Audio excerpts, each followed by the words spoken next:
大家好，是小鹅。今天呢，分享一道我婆婆做的面条。这种做法估计大部分人都没有见过，简单独特，比凉面还要好吃。首先准备适量的大蒜，放入蒜臼子中，捣成蒜泥。如果没有蒜臼子，我们可以用刀拍碎，切成末。捣好之后，放入一个小碗中，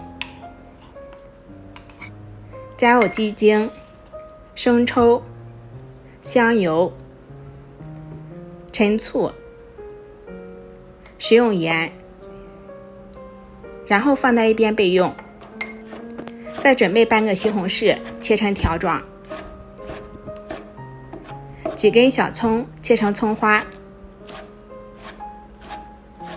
全部切好之后放在小碗中备用。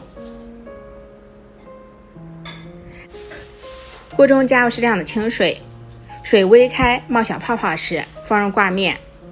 煮挂面时一定不要用沸腾的水煮，用这种微开的水煮的面条更滑嫩、更好吃、更筋道。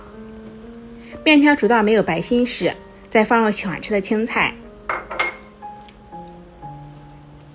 倒入番茄、葱花，烫上30秒到1分钟左右，然后关火。往蒜泥里加入适量的面条汤，搅拌均匀，我们的蒜汁就调好了。再把煮好的面条直接倒入大盆中，我们不用过凉。再倒入蒜泥，再用面条把蒜末盖起来，焖上2分钟，我们的蒜焖面就做好了。